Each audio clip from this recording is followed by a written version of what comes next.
Welcome to Murder Lullaby.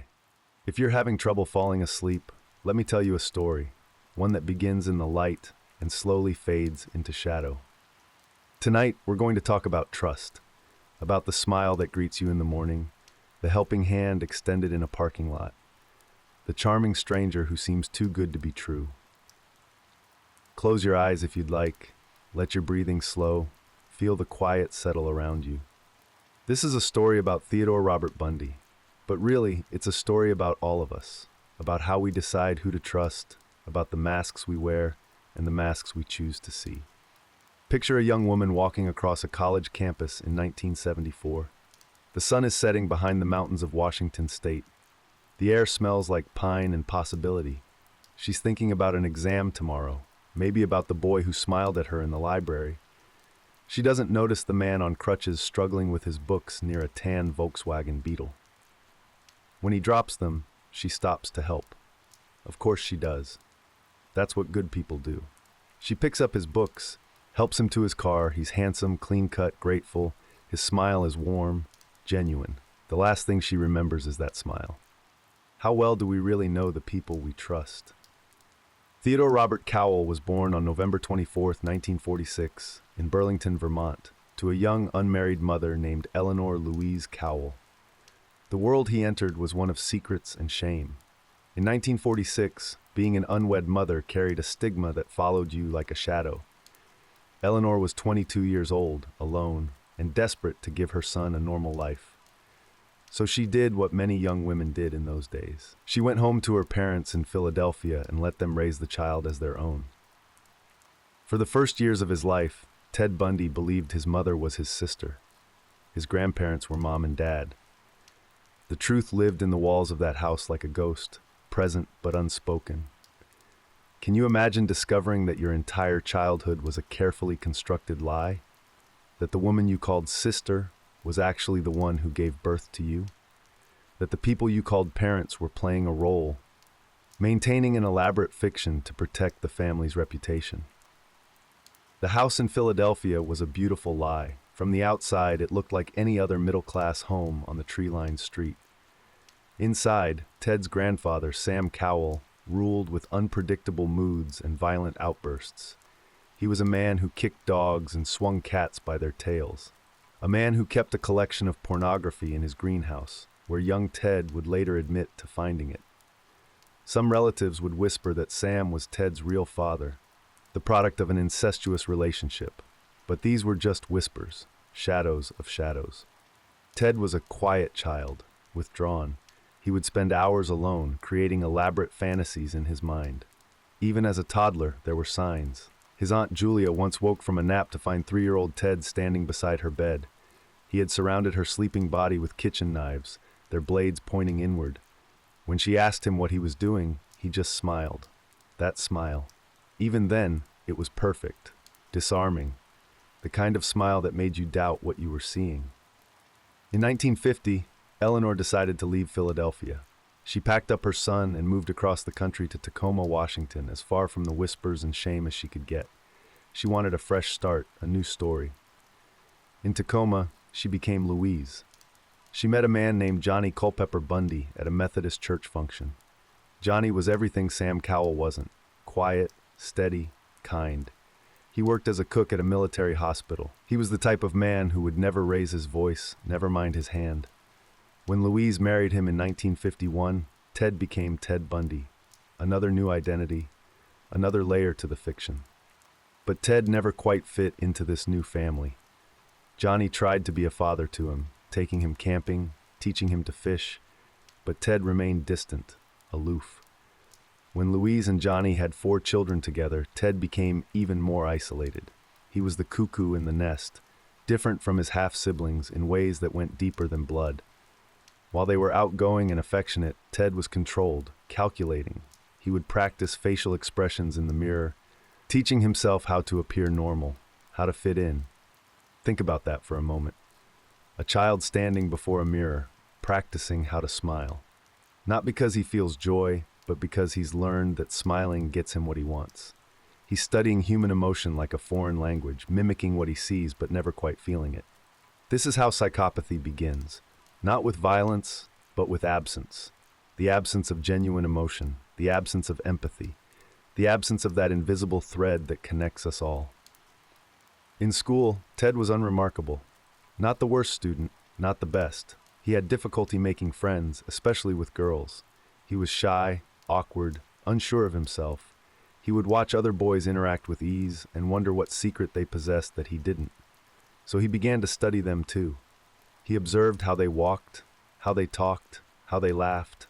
He took notes in his mind, building a character he could play. The funny thing about masks is that if you wear them long enough, people forget there's a face underneath.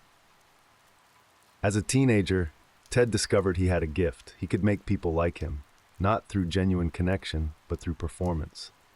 He learned to mirror people's emotions, to reflect back what they wanted to see. If someone was sad, he could appear sympathetic. If they were happy, he could seem joyful. He became a chameleon, changing his colors to match his environment. But underneath, there was nothing, just a vast, cold emptiness where empathy should have been. He began stealing, small things at first, ski equipment from the local slopes, items from stores. It wasn't about need or even want. It was about the thrill of taking something that wasn't his, of breaking rules without consequences. He became a master at appearing innocent. When questioned, he would look confused, hurt that anyone could suspect him of wrongdoing. His face was so open, so honest. How could anyone doubt him? In high school, Ted fell in love. Or at least, he fell into something he thought was love. Her name was Stephanie Brooks, though that wasn't her real name. She was everything Ted wanted to be: wealthy, sophisticated, beautiful. She had long, dark hair parted in the middle and came from the kind of family that went skiing in Aspen and had summer homes on the coast. Ted pursued her with the intensity of someone trying to capture a piece of art. He transformed himself for her. He wore preppy clothes, affected an upper-class accent, talked about politics and philosophy. For a brief time it worked. They dated through his freshman year at the University of Puget Sound.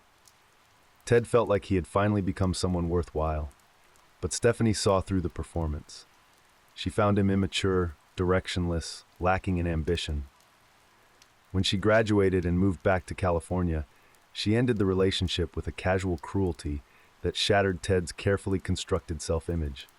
She told him he would never amount to anything, that he was going nowhere, that he wasn't husband material. Something broke inside Ted Bundy that day, not in the way that creates immediate violence, but in the way that plants a seed. A dark seed that would grow slowly, quietly, until it consumed everything in its path. He dropped out of college, drifted from job to job. He was a man without an identity, without a purpose. The mask he had worn for Stephanie no longer fit, and he didn't know who he was underneath it. But then something interesting happened. Ted decided to become someone new. Not just to wear a mask, but to become the mask entirely. He re-enrolled in college, this time at the University of Washington, studying psychology. He threw himself into his studies with a fervor that surprised everyone who knew him.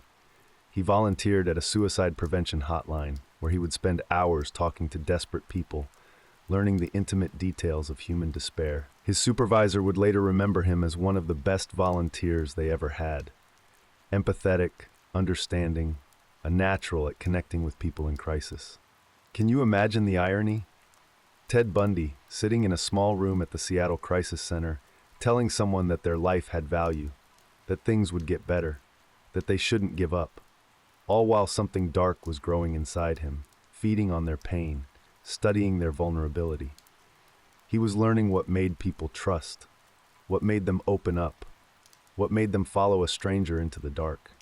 He became involved in politics, working for the Republican Party in Washington state. He was good at it, charming, articulate, reliable. He wore suits now, carried himself with confidence. He had learned to play the part of the all-American young man so well that even he might have believed it. He dated nice girls from good families. He attended parties and fundraisers. He shook hands and remembered names. Everyone who met him was impressed. Here was a young man going places. In 1973, he reconnected with Stephanie Brooks. She was amazed by his transformation. The directionless boy she had dumped was now a confident, ambitious man, a law student, a rising star in Republican politics, someone with a future. They began seeing each other again, flying back and forth between Seattle and California. Ted proposed to her, she accepted, and then, just as suddenly as he had pursued her, he disappeared. He stopped calling, stopped writing. When she finally reached him, confused and hurt, he was cold, distant. The engagement was over. He had proven he could have her, and that was enough. The rejection she had given him had been returned. The score was settled. But settling that score didn't fill the emptiness inside him. If anything, it made it worse. He had achieved everything he thought he wanted. Success, respect, the girl who had rejected him. And still, he felt nothing. The mask he wore was perfect, but underneath, something was stirring. Something that had been there all along, waiting for the right moment to emerge. The Pacific Northwest in the 1970s was a place of extraordinary beauty and freedom. The women's liberation movement had created a new sense of independence. Young women hitchhiked without fear, walked alone at night, trusted strangers. The world felt safe, especially in places like Seattle and Portland and Eugene. These were liberal, educated communities where people looked out for each other, where crime happened somewhere else, to other people. On January 4th, 1974, a young woman named Karen Sparks was sleeping in her basement apartment near the University of Washington. She was a student working her way through college, living the kind of independent life that would have been impossible for her mother's generation. Someone entered her apartment that night, someone who knew how to move through the dark without making a sound. She survived the attack, but with permanent disabilities. The police had no suspects, no leads, just a sense that something had changed in their quiet college town. 27 days later, Linda Ann Healy disappeared. She was a 21-year-old psychology major who worked part-time as a ski weather reporter for a local radio station. She lived in a house with 5 other young women near the university. On the morning of February 1st, her alarm went off at 5:30 as usual, but Linda didn't report for work. Her roommates found her bed neatly made, her nightgown hung in the closet, blood on her pillow. Someone had entered the house while 6 young women slept. Someone who was so quiet, so careful, that no one heard a thing. He had dressed Linda in jeans and a white blouse, carried her out of the house, and vanished into the pre-dawn darkness. The disappearances began to follow a pattern. Young women with long dark hair parted in the middle, college students, independent, trusting. They would vanish in broad daylight from crowded places without anyone noticing anything unusual. March 12th, Donna Gail Manson disappeared from Evergreen State College. April 17th, Susan Rankert vanished from Central Washington State College. May 6th, Roberta Kathleen Parks disappeared from Oregon State University. June 1st, Brenda Ball vanished from a tavern in Berrien. June 11th, George Ann Hawkins disappeared from an alley behind her sorority house at the University of Washington. The police were baffled. How could someone make young women disappear without leaving a trace? Without witnesses? Without struggle? They interviewed hundreds of people, followed thousands of leads. Nothing. It was as if the women were being taken by a ghost, someone who could appear and disappear at will. Someone who looked so normal, so trustworthy, that even in retrospect, no one could remember seeing anything suspicious. On July 14, 1974, the ghost appeared in daylight. Lake Sammamish State Park, 12 miles east of Seattle, was packed with people enjoying a beautiful summer Sunday. The temperature had reached 90 degrees, and thousands of people had come to swim, picnic, and escape the heat. Among them was a handsome young man with his arm in a sling. He was clean-cut, polite, struggling to load a sailboat onto his car. He approached several young women that day, asking for help. Most declined, but 2 didn't. Janice Ott was 23, married, working on a suntan when the man approached. Witnesses heard him introduce himself as Ted, ask for her help with his sailboat. She was hesitant at first, but he was so charming, so harmless looking with his arm in a sling. She agreed to help. They walked away together, chatting like old friends. 4 hours later, Denise Nasland, a 19-year-old computer programming student, was watching a band play when the same man approached. same sling, same request for help, same charming smile. She also walked away with him. Neither woman was ever seen alive again. For the first time, the police had a description. A man named Ted, handsome, brown hair, drove a Volkswagen Beetle. Hundreds of tips poured in, thousands. Among them were several mentioning a law student named Ted Bundy. But when detectives looked at him, they saw exactly what everyone else saw. A clean-cut young man with no criminal record, a former Boy Scout, a suicide hotline volunteer, someone who had worked on the governor's campaign, someone whose references included lawyers, professors, politicians. They filed his name away and moved on to more likely suspects. How many times do we dismiss our instincts because someone doesn't look the part? Because they smile the right way, say the right things, move through the world with such confidence that we assume they belong. Evil doesn't always hide in shadows. Sometimes it stands in full sunlight, asking for help with a sailboat, wearing a smile that makes you feel foolish for being suspicious. That fall, Ted Bundy moved to Utah to attend law school. The disappearances in Washington stopped, but they began in Utah. October 2nd, Nancy Wilcox vanished in Holiday. October 18th, Melissa Smith disappeared in Midvale. October 31st, Laura Aim vanished after leaving a Halloween party. November 8th, 17-year-old Deborah Kent disappeared from a school parking lot in Bountiful. The pattern was the same: young women with long, dark hair, vanishing without a trace, without witnesses, without explanation. But Ted was getting bolder, or maybe more desperate. The mask he wore was beginning to slip. On November 8th, the same night Deborah Kent disappeared, he had approached another young woman named Carol Duranch at a mall in Murray, Utah. He told her he was a police officer, that someone had tried to break into her car. He was so convincing, so authoritative, that she followed him to his car. A Volkswagen Beetle, not a police car. When she hesitated, he showed her a badge. Later, she couldn't remember exactly what it looked like, just that it seemed real enough in the moment. He drove her away from the mall, supposedly to the police station to file a report. But the route was wrong.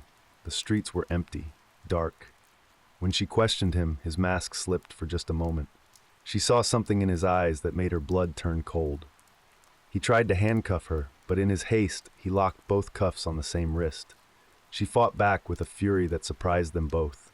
Kicked, screamed, clawed, managed to escape from the car and run to a nearby house. She was the first woman to see Ted Bundy without his mask and lived to tell about it. That night should have been the end. Carol Duranch went to the police immediately. She gave them a description: the car, the fake badge, the handcuffs still dangling from her wrist. But Ted Bundy had learned something important about the world. People see what they expect to see. When he appeared in a police lineup, clean-cut and confused, looking nothing like a criminal, witnesses hesitated. Was that really him? He looked so normal, so incapable of violence. The investigation stalled. Ted continued attending law school, continued dating nice girls, continued being the Ted Bundy everyone knew. Helpful, charming, maybe a little intense, but harmless. Even as women continued to disappear, even as the evidence began to accumulate, even as that dark seed inside him grew larger, hungrier, impossible to satisfy. In January 1975, Ted took a trip to Colorado. He told friends he was going skiing. Karen Campbell, a 23-year-old nurse, vanished from a ski resort in Snowmass. Julie Cunningham, a ski instructor, disappeared in March. Denise Oliverson vanished in April. Melanie Cooley in May. The ghost that had haunted Washington and Utah had found new hunting grounds. But ghosts leave traces, small ones, easily missed if you're not looking. Credit card receipts, gas station records, witness sightings that seem meaningless until you connect them with a map and a calendar. The FBI was beginning to piece together a pattern that spanned 3 states. They were looking for someone who could move freely, someone with no fixed schedule, someone who could blend in anywhere, someone exactly like a law student. On August 16, 1975, a Utah Highway Patrol officer named Bob Hayward was patrolling a subdivision in Granger when he noticed a Volkswagen Beetle driving slowly through the neighborhood at 2:30 in the morning. When he turned on his lights, the car fled. Not at high speed, but deliberately, turning off its headlights, trying to disappear into the darkness. When Hayward finally stopped the car, The driver was calm, apologetic. He was a law student, he said. Got lost coming home from a movie. His name was Ted Bundy. Hayward might have let him go with a warning, but something made him look closer. Maybe it was the hour. Maybe it was the way Bundy's story didn't quite add up. Maybe it was just instinct. He searched the car and found things that seemed innocent individually but sinister together. A crowbar, rope, an ice pick, handcuffs, a ski mask. Bundy had explanations for everything. The handcuffs were from his time working security. The rope was for his ski rack. The mask was for skiing. All perfectly reasonable, all perfectly rehearsed. But Hayward remembered the attempted kidnapping of Carol Durant, the description of the suspect, the Volkswagen. He brought Bundy in for questioning, and for the first time, the mask began to crack. Not completely, not obviously, but enough that detectives started looking closer at this charming law student who just happened to be in the wrong place at the wrong time. They discovered his credit card had been used near several disappearances. His car had been seen. His name had been mentioned by multiple witnesses. Suddenly, all those tips about Ted Bundy that had been dismissed seemed less far-fetched. A search of his apartment revealed nothing incriminating. He had been careful, meticulous, but they had enough to charge him with the attempted kidnapping of Carol Durant. The trial began in February 1976. Ted Bundy, who had always wanted to be a lawyer, got to play one in real life. He assisted in his own defense, charming the jury, projecting innocence with every gesture, every expression. He had spent years perfecting this performance, years learning how to make people trust him. But Carol Durant took the stand and pointed at him without hesitation. That was the man who tried to kidnap her, she was certain. The judge found him guilty, sentenced him to 1 to 15 years in prison. It should have been over. But prison walls couldn't contain Ted Bundy's greatest talent, his ability to make people see what he wanted them to see. Even behind bars, he was charming, helpful, a model prisoner who was surely innocent, who was fighting to clear his name. He was allowed to assist in his own legal defense, given access to the law library, treated more like a wrongly accused law student than a convicted kidnapper. Meanwhile, investigators in Colorado were building a case against him for the murder of Karen Campbell. They had hair evidence, witness testimony, credit card records. In April 1977, he was extradited to Colorado to stand trial. The judge, considering him a minimal flight risk, allowed him to represent himself, gave him access to the courthouse law library, didn't require him to wear handcuffs or leg shackles. After all, he was Ted Bundy. Intelligent, educated. Surely not the type to do something as crude as trying to escape. On June 7, 1977, during a recess in a preliminary hearing, Ted asked to use the law library to research his case. The guard, accustomed to his polite requests, his professional demeanor, didn't think twice. Ted walked to the second-floor library, opened a window, and jumped. Just like that. No elaborate plan, no accomplices, just a man who saw an opportunity and took it. He was free for 6 days, living in the mountains around Aspen, breaking into cabins for food and shelter. When they caught him, he was heading toward the highway, trying to steal a car. He had lost 30 pounds and looked nothing like the clean-cut law student anymore. He looked like what he was, desperate, hungry, capable of anything. They brought him back to jail, this time to a more secure facility in Glenwood Springs. They put him in a cell with a metal plate over the light fixture, thinking that would prevent another escape. But Ted had learned something during his 6 days of freedom. He had learned what it felt like to be hunted, to be the prey instead of the predator.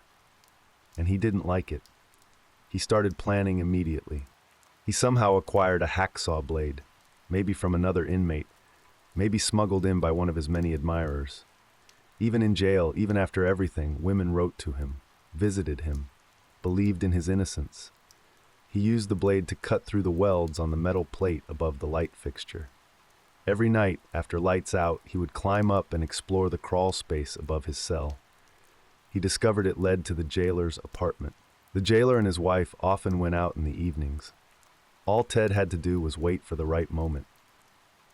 On December 30th, 1977, that moment came. The jailer was out for the evening. Most of the other inmates were watching television in the common area.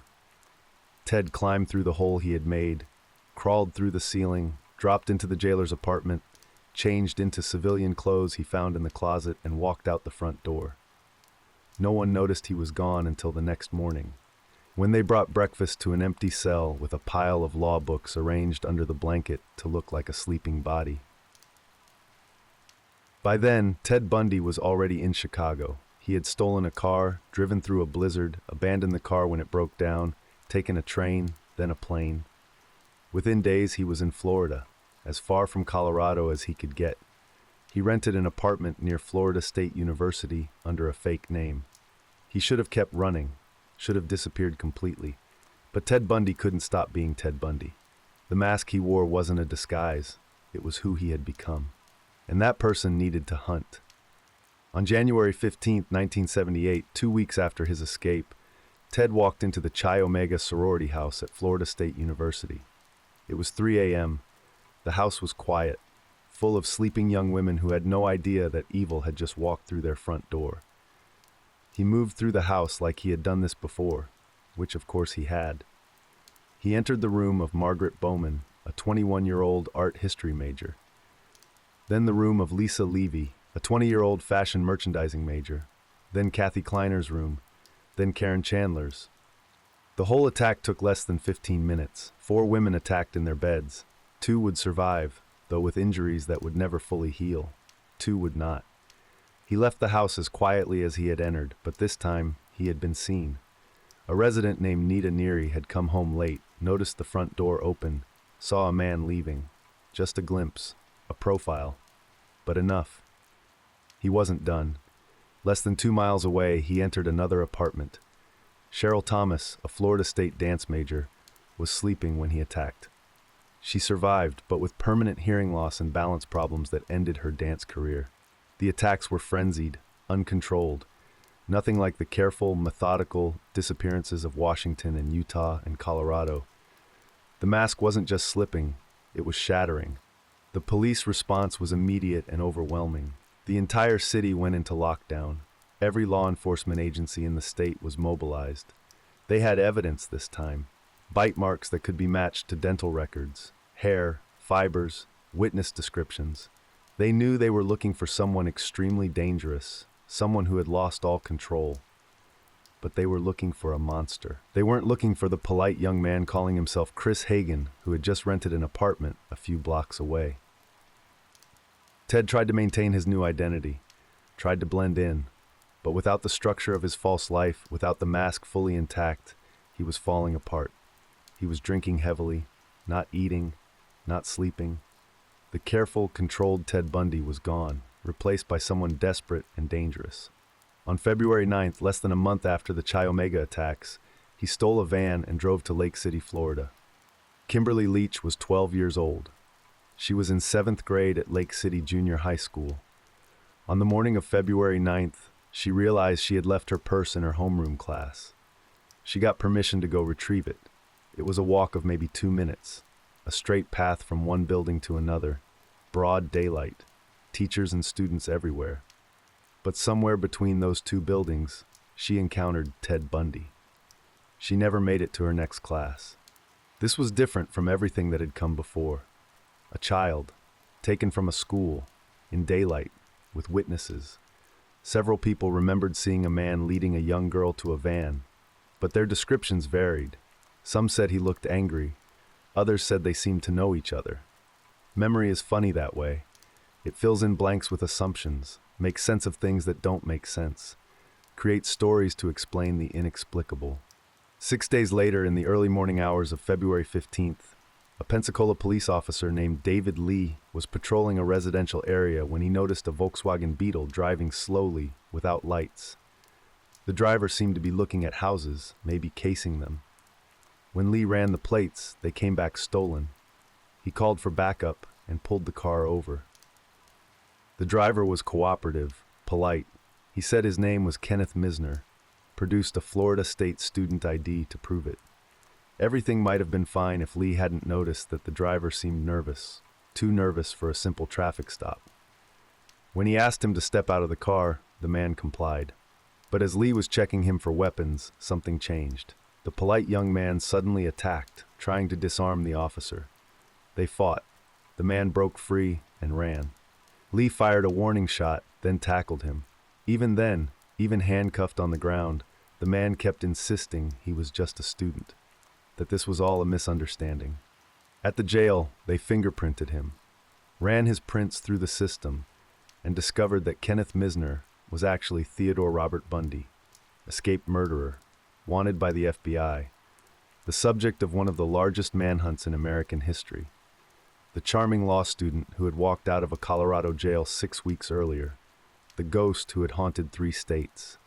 They had caught him not through brilliant detective work or careful planning, but because a patrol officer noticed a car driving without lights.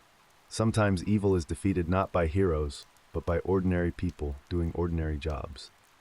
The news of his capture spread across the country like wildfire. The man who had terrorized the Pacific Northwest was in custody. The monster had a face, and it wasn't what anyone expected. He looked so normal, so unremarkable. Like someone you might pass on the street without a second glance. Like someone you might trust if he asked for help. That was the most terrifying part. Not that he was different, but that he wasn't. The trial for the Chi Omega murders began on June 25, 1979. It was one of the first trials to be televised nationally, and the country was transfixed. Here was Ted Bundy, the man they had heard so much about, acting as his own attorney. Charming, articulate, wearing a suit and tie, looking every inch the law student he had once been. He cross-examined witnesses with skill and confidence. He smiled at the cameras. He seemed to be enjoying himself. But the evidence was overwhelming. The bite marks on Lisa Levy's body matched his teeth perfectly. Witnesses placed him at the scene. Hair and fiber evidence connected him to the crimes. The prosecution presented their case methodically, professionally, building a wall of evidence that no amount of charm could overcome. Ted's defense was simply that he wasn't there, that it was all a mistake, a conspiracy, that someone who looked like him had committed these crimes. The jury deliberated for less than 7 hours, guilty on all counts, 2 counts of first-degree murder, 3 counts of attempted first-degree murder, 2 counts of burglary. The judge, Edward Cowart, sentenced him to death. But even then, even after everything, Cowart seemed affected by Ted's charm. In his sentencing statement, he told Ted, "You're a bright young man. You'd have made a good lawyer. I would have loved to have you practice in front of me, but you went another way, partner." 6 months later, Ted stood trial for the murder of Kimberly Leach. This time, he didn't represent himself. This time, he seemed defeated. The mask was gone. What sat in the defendant's chair was just a man, tired, desperate, going through the motions of a trial whose outcome was already decided. The evidence was circumstantial, but compelling. Fibers from his van found on her clothing, witnesses who had seen them together, credit card receipts placing him in Lake City that day. During this trial, something unexpected happened. Ted Bundy got married to Carol Ann Boone, a woman he had known in Washington who had moved to Florida to be near him, who believed in his innocence with a faith that defied all logic. They exploited an obscure Florida law that allowed a marriage declaration in open court to be legally binding. During his testimony, while she was questioning him as a character witness, he proposed. She accepted. The judge was forced to recognize the marriage as legal. It was Ted's final performance, his last manipulation of the system he had spent so many years studying. He was found guilty, sentenced to death again, sent to Florida State Prison to await execution. And there, in a cell on death row, the real Ted Bundy finally emerged. Not the charming law student, not the helpful volunteer, not the monster of newspaper headlines. Just a man who had spent his entire life wearing masks and no longer had the energy to keep them in place. For years he maintained his innocence, gave interviews, wrote letters, tried to charm his way out of the electric chair the way he had charmed his way out of everything else.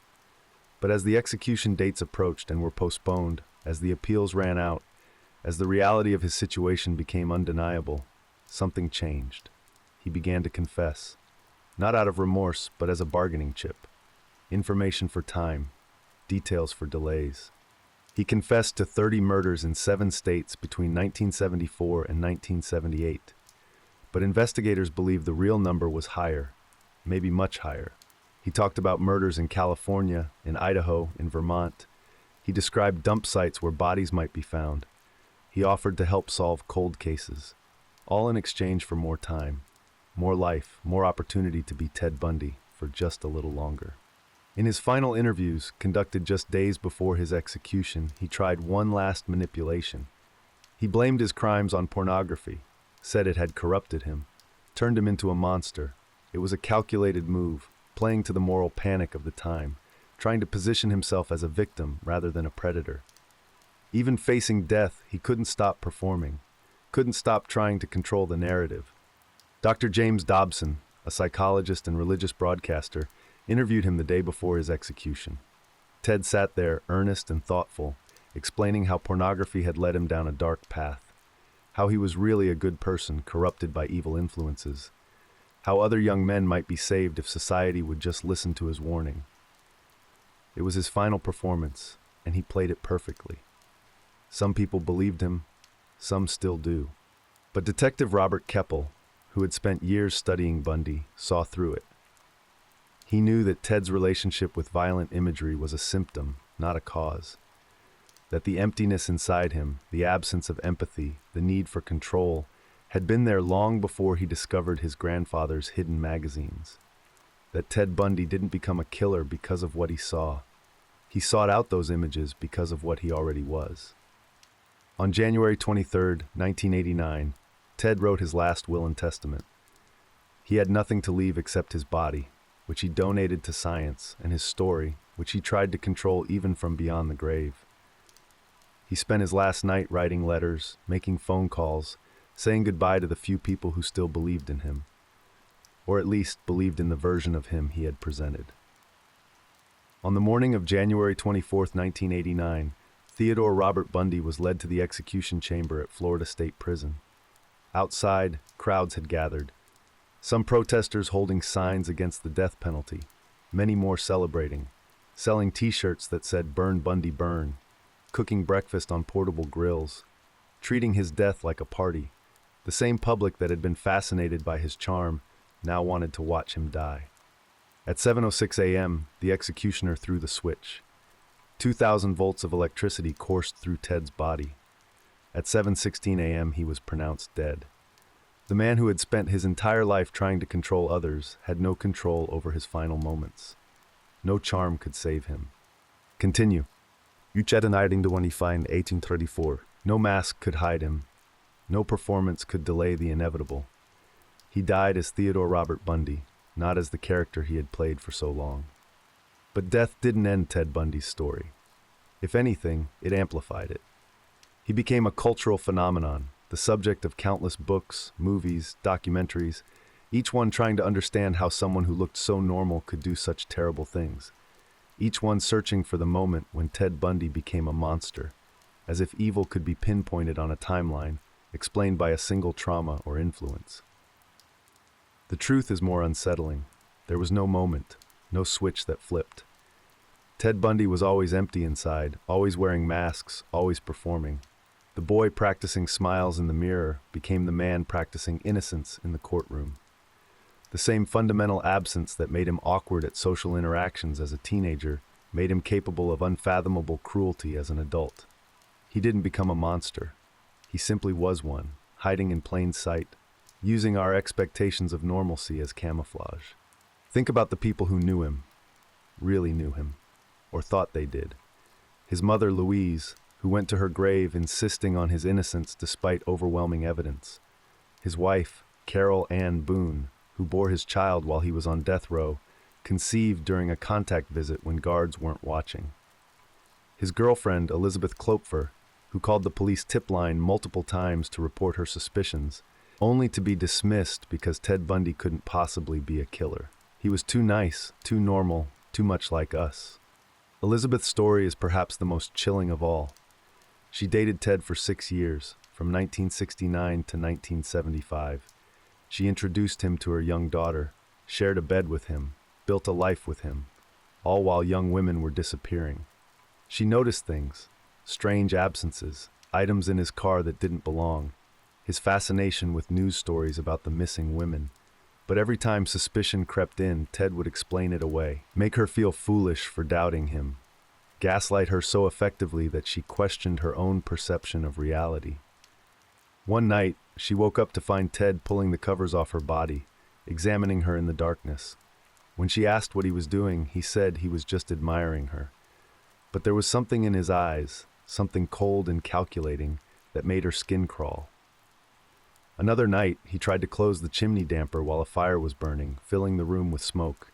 An accident, he said, just forgot. But she wondered, how do you forget something like that?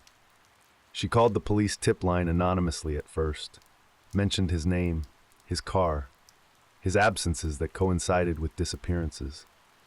But when they asked for more information, she hesitated. This was Ted, the man who brought her daughter presents, who cooked dinner when she was tired, who held her when she cried. How could she reconcile the man she loved with the monster the police were hunting?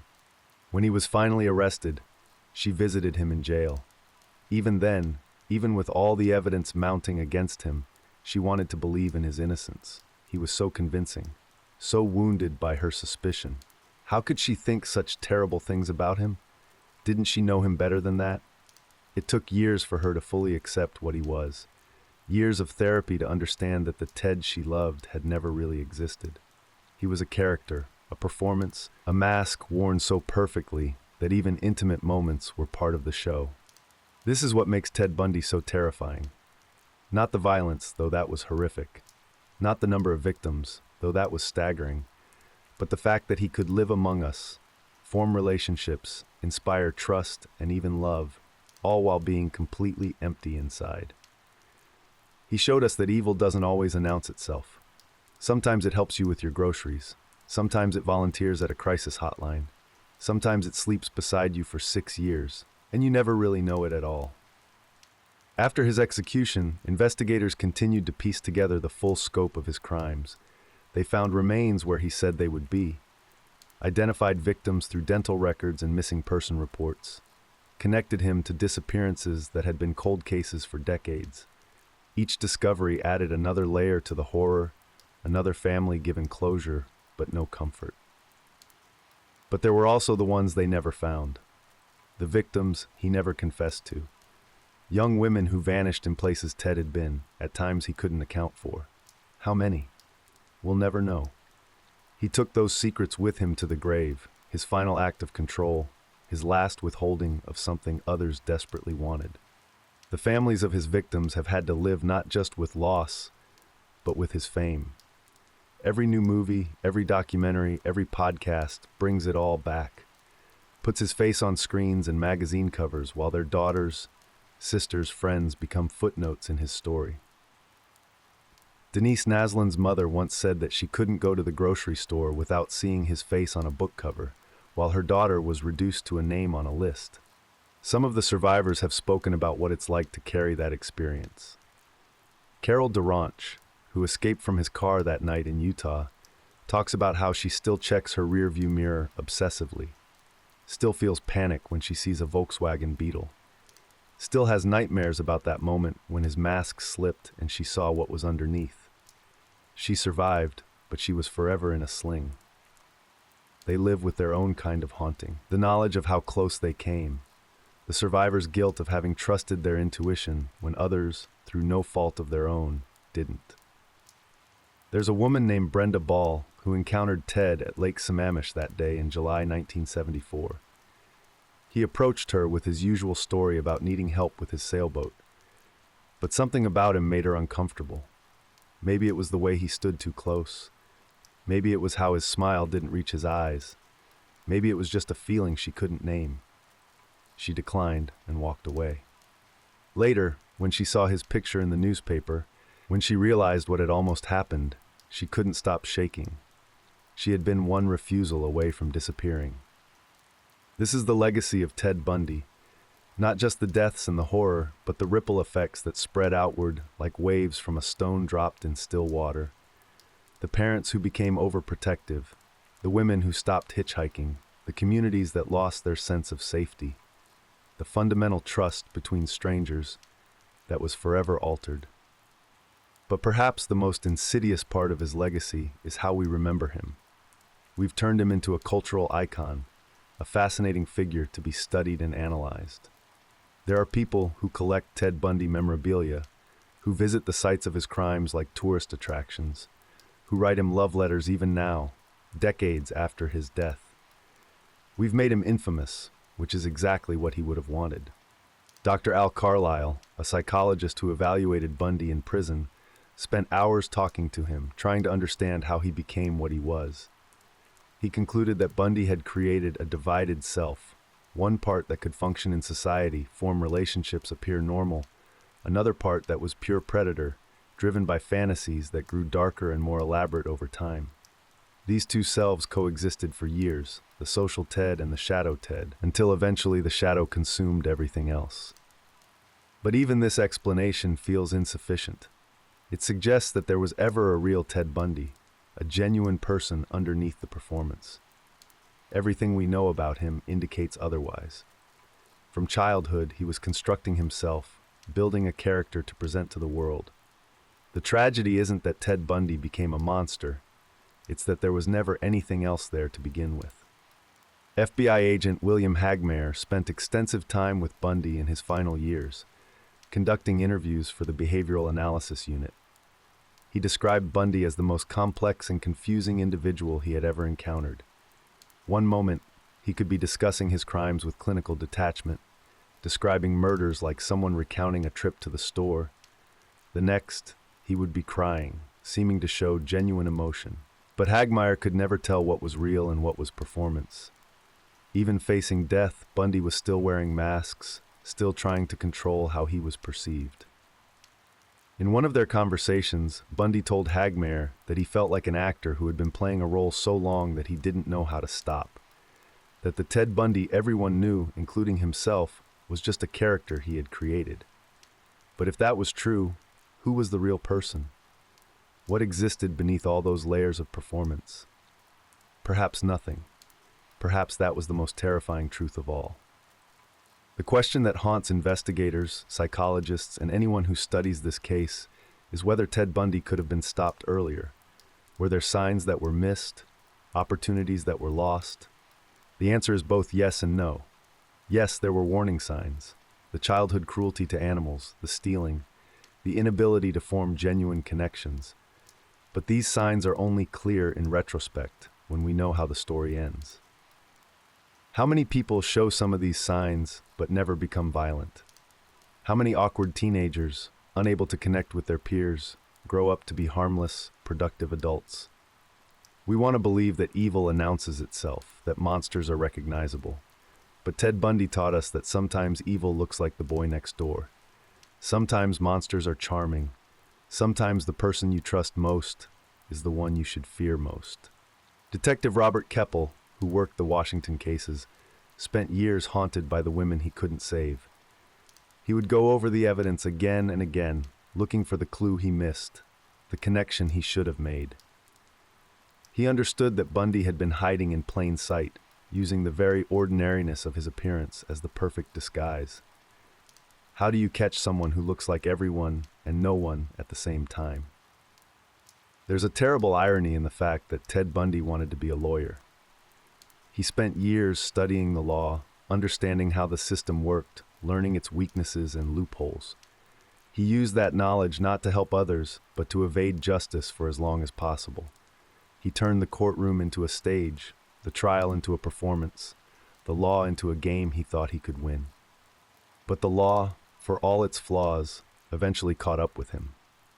Not through brilliant deduction or careful investigation, but through the accumulated weight of evidence and the persistence of people who refused to give up. The prosecutors who built their cases piece by piece, the investigators who followed every lead, the survivors who testified despite their trauma. The system Ted Bundy had studied and manipulated ultimately held him accountable. In his final days, Bundy tried desperately to delay his execution by offering more confessions. He would sit with investigators for hours, drawing maps to burial sites, describing murders in detail, parceling out information like breadcrumbs. But it was too late. The machinery of justice, once set in motion, wouldn't stop. The man who had controlled so many lives found himself ultimately powerless. Dr. Dorothy Lewis, a psychiatrist who examined Bundy, believed he showed signs of multiple personality disorder. She thought the different aspects of his personality were so disconnected that they constituted separate identities. But most experts disagreed. They saw not multiple personalities, but a single, fundamentally empty person who had learned to mimic whatever behavior served his purposes. A shapeshifter without a true shape. This debate continues today. Was Ted Bundy born evil, or was he made? Was there something fundamentally wrong with his brain, or was he shaped by his environment? The truth is probably both and neither. Human psychology isn't simple enough to be explained by a single factor.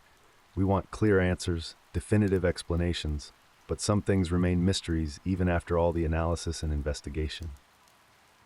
What we do know is the damage he caused, the lives he took, the families he destroyed, the communities he terrorized, the trust he shattered. These are the concrete realities that matter more than any psychological theory or academic debate. Real people suffered and died because Ted Bundy existed.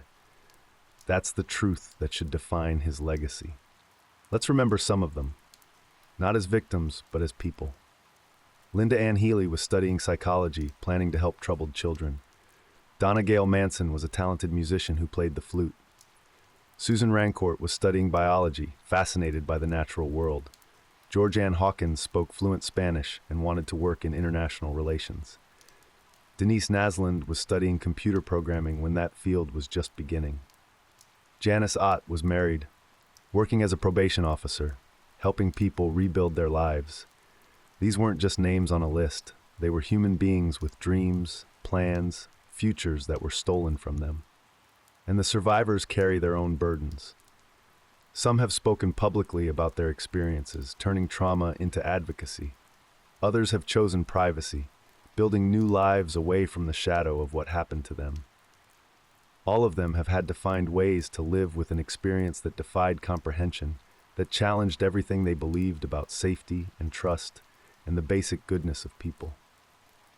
Carol Duranch became an advocate for victims' rights, using her experience to help others.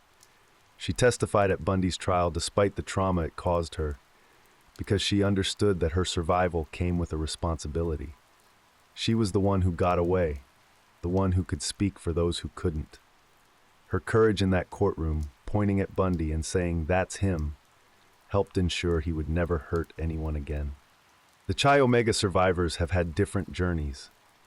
Some have spoken about the night that changed their lives, while others have chosen silence. All of them have had to rebuild, to find ways to trust again, to sleep peacefully in their own beds. They've had to live with the randomness of their survival, the knowledge that they lived while others died not because of anything they did or didn't do, but simply because of which room they slept in. Even the investigators carry scars. Robert Keppel wrote extensively about the case, trying to understand not just Bundy but the phenomenon he represented. How someone could move through society undetected for so long. How our assumptions about what evil looks like can blind us to the evil right in front of us. He dedicated his career to developing better ways to track and catch serial predators, turning his experience with Bundy into knowledge that could save future lives. The prosecutors who tried him, the judges who sentenced him, the guards who watched him, all were affected by their proximity to such calculated evil. Some have spoken about how charming he could be, how easy it was to forget, even for a moment, what he had done.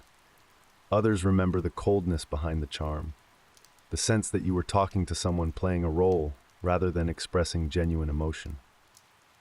The media coverage of Bundy changed how we talk about crime. He was one of the first serial killers to become a household name, his trial one of the first to be televised nationally. The public's fascination with him created a template that continues today. Every new serial killer is compared to Bundy. Every charming sociopath is described as Bundy-like.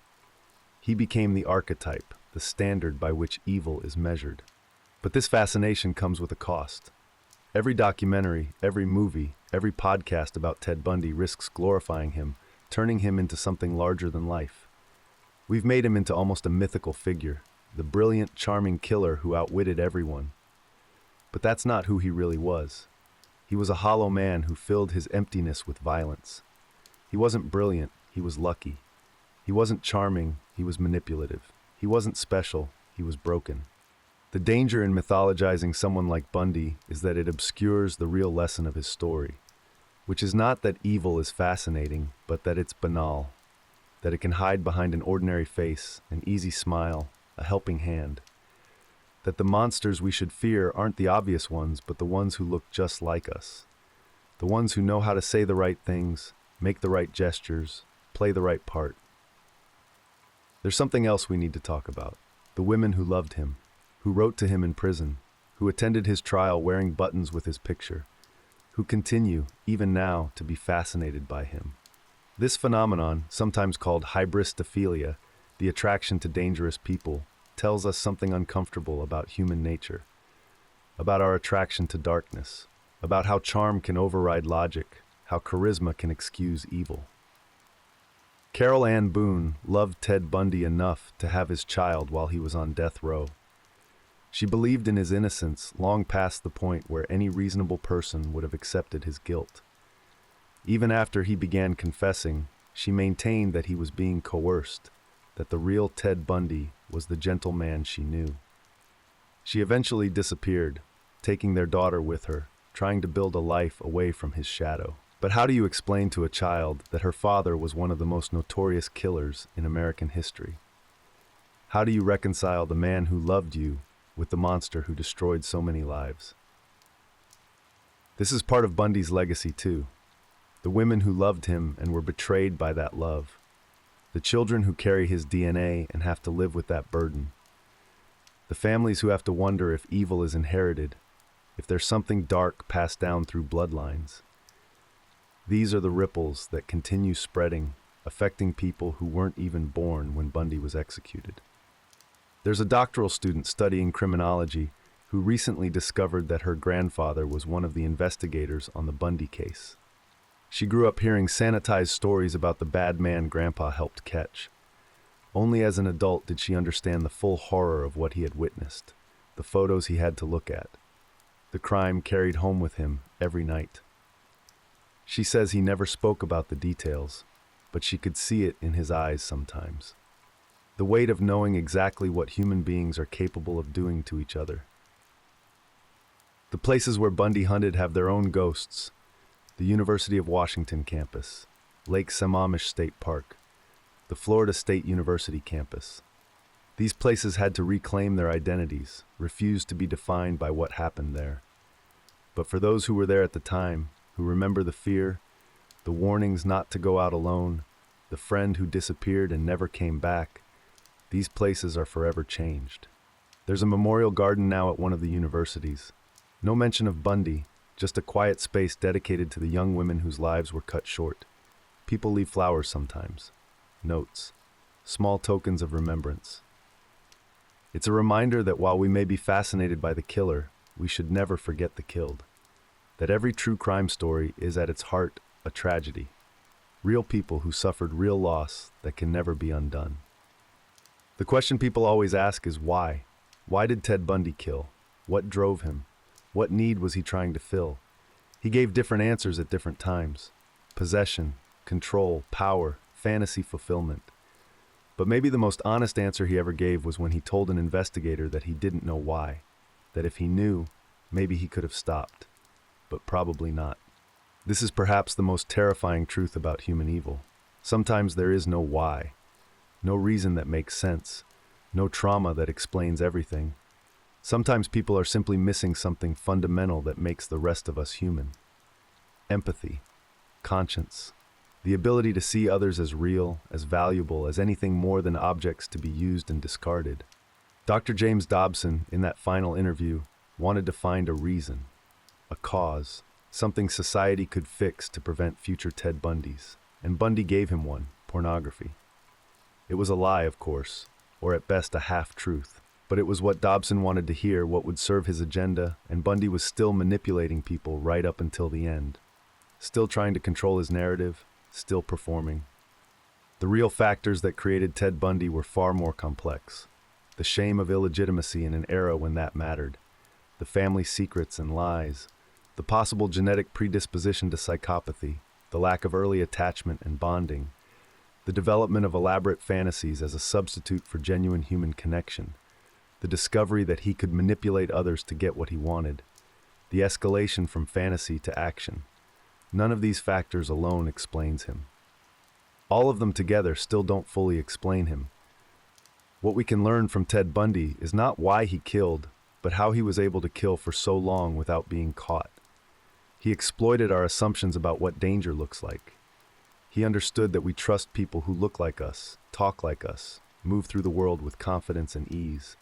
He used our kindness against us, our willingness to help someone in need. He turned our virtues into vulnerabilities. But here's the thing about trust. Even knowing about Ted Bundy, even understanding how it can be exploited, we can't stop trusting.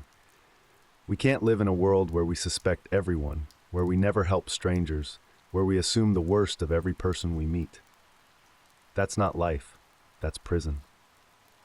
The very trust that Ted Bundy exploited is also what makes us human, what allows us to form connections, build communities, love each other. So we continue to trust, but perhaps with a bit more wisdom. We listen to our instincts when something feels wrong. We teach our children that it's okay to be rude if they feel unsafe. We understand that charm is not the same as character, that the ability to make people like you is not the same as being worthy of that affection. We remember that evil doesn't always look evil. Sometimes it looks perfectly normal. Sometimes it looks like Ted Bundy. The execution chamber where Bundy died has been retired now. The electric chair, nicknamed Old Sparky, sits in a museum, a relic of a different time. Florida, like many states, has moved on to other methods of execution. But the debate continues.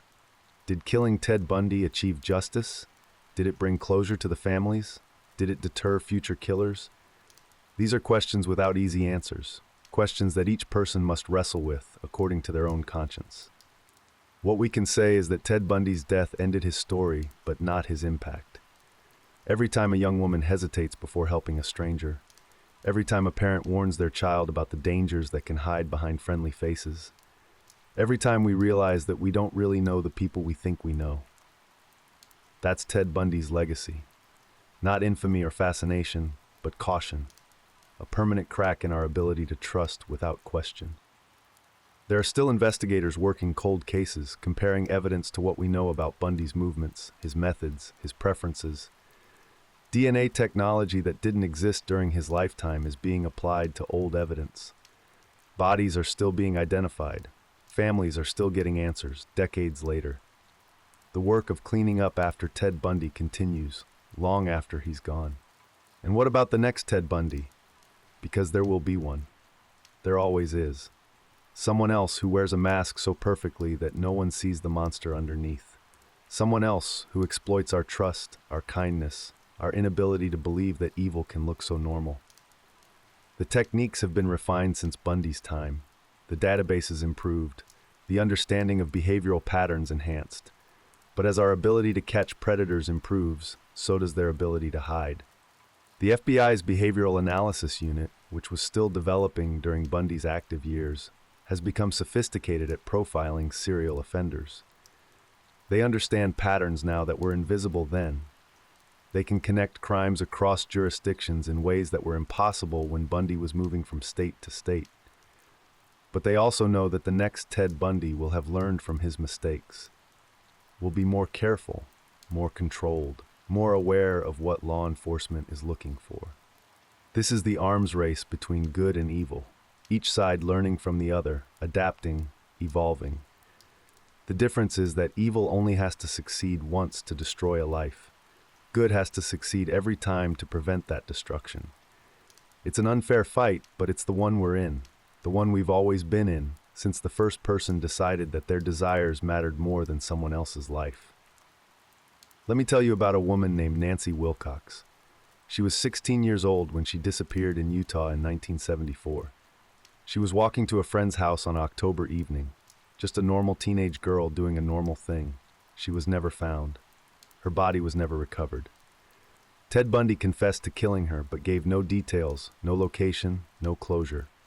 Her family had to bury an empty coffin, had to mourn without a body to mourn over, had to live with questions that will never be answered. Nancy's mother spent the rest of her life wondering, did her daughter suffer? Did she call out for her mother? Did she know she was loved? These are the questions that haunt the families of Bundy's victims. Not just the fact of death, but the circumstances, the not knowing, the imagination that fills in the blanks with possibilities each more terrible than the last. This is a cruelty that extends beyond murder. It's a theft of closure, of the ability to properly grieve. There's a detective who worked the Bundy case who can't eat at certain restaurants anymore. They remind him too much of places Bundy frequented. He sees a young woman with long dark hair parted in the middle, and his heart races. Not because he thinks Bundy has returned, but because he remembers. The photos, the families, the waste of so much potential. He's retired now, but he still dreams about the case, still wakes up thinking of something he should have done differently. This is the cost of proximity to evil. It changes you, makes you see the world differently, makes you understand that the social contract we all depend on, the agreement that we won't hurt each other without cause, is more fragile than we like to think. That there are people who never sign that contract, who move through the world taking what they want without regard for the damage they cause, who see the rest of us not as fellow humans but as prey. But here's what's remarkable. Despite knowing this, despite understanding exactly how dangerous the world can be, that detective still stops to help strangers, still trusts people until they give him reason not to, still believes that most people are basically good. Because the alternative, letting Ted Bundy and others like him poison our ability to connect with each other, is a victory we cannot give them. They may take lives, but we cannot let them take life itself. The ability to trust, to love, to see strangers as potential friends rather than potential threats. This is the paradox we live with. We know evil exists. We know it can hide behind charm and good looks and helpful behavior, but we choose to trust anyway, not because we're naive, but because we're human. Because trust is the foundation of everything worthwhile in life. Because without it, we're all alone, isolated, as empty as Ted Bundy was inside. There's a professor of criminal psychology who begins every semester by showing her students a photo. It's a group picture from a political rally in Washington State, 1972. Young volunteers working for the Republican candidate for governor. In the middle of the group, smiling broadly, is Ted Bundy. He looks happy, normal, indistinguishable from the other young people around him. The professor asks her students to identify the serial killer in the photo. They never can. Even knowing Bundy is there, even looking for signs of evil, they can't pick him out. That's the lesson. Evil doesn't advertise itself. It smiles for group photos. It volunteers for political campaigns. It looks just like everyone else. Some of the people in that photo are still alive. They remember Ted as friendly, hardworking, maybe a little intense, but basically a good guy. They've had to reconcile their memories with the reality of what he was. Some feel guilty for not seeing it. Others feel angry at being deceived. All of them understand that they were lucky, that the Ted Bundy they knew was the mask, and they're grateful they never saw what was underneath. But what if they had seen signs and dismissed them? What if there were moments when the mask slipped but they explained them away? This is another burden the people who knew Bundy carry. The wondering, the second guessing, the searching through memories for clues they might have missed. The terrible possibility that they could have done something, said something, that might have made a difference. This kind of thinking can drive you mad, the what-ifs and should-haves, the retroactive recognition of danger. But the truth is, Ted Bundy was exceptionally good at hiding what he was. He had spent his entire life learning how to appear normal. The people who knew him and didn't suspect him weren't naive or stupid. They were human. They saw what he wanted them to see. They believed what most of us believe, that people are basically what they appear to be. There's a woman who went on a date with Ted Bundy in 1972. Just one date. He was charming, attentive, a perfect gentleman. They went to dinner and a movie. He drove her home and walked her to her door. She never saw him again, wasn't interested in a second date for reasons she couldn't quite articulate. Years later, when she saw his face on the news, she felt physically ill. Not because anything bad had happened, but because of what could have happened. Because she had been alone with him, vulnerable, and survived only because he wasn't hunting that night. She's never told most people about that date. It feels too strange, too much like borrowed tragedy.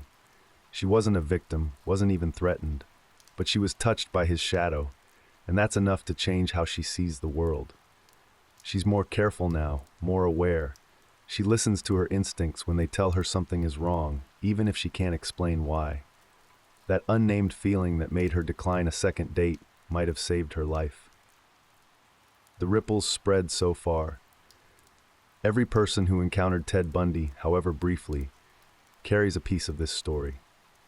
The gas station attendant who filled his tank, the librarian who checked out his books, the student who sat next to him in class, all of them touched by proximity to evil, even if they didn't know it at the time. All of them part of a story they never asked to be in. And what about us? Those of us who never met Ted Bundy but know his story. We're affected too. We live in the world he helped create, one where parents are more protective, where women are more cautious, where we all understand that monsters are real and look just like us. We've lost something precious, the innocent belief that evil is obvious, that we can trust our ability to recognize danger. But we've gained something too: wisdom, awareness, the understanding that vigilance is the price of safety. Every parent who teaches their child about stranger danger is responding to Ted Bundy and others like him. Every woman who holds her keys between her fingers walking to her car at night. Every person who feels uneasy when a stranger is too friendly, too helpful, too good to be true. We've internalized the lesson of Ted Bundy, even if we don't think about him specifically. We've learned to be careful in ways our grandparents never had to be. But here's what's important to remember. For all the horror Ted Bundy created, for all the lives he destroyed and the trust he shattered, he didn't win. Society didn't collapse. People didn't stop helping each other. We adjusted, adapted, became more careful but not paralyzed. We learned to balance trust with caution, kindness with wisdom. We refused to let one man's evil poison everything good about human nature. The woman at Lake Sammamish who declined to help him with his sailboat, she still helps people. She just listens to her instincts more. The detective who spent years hunting him, he still believes in justice. He just understands how elusive it can be.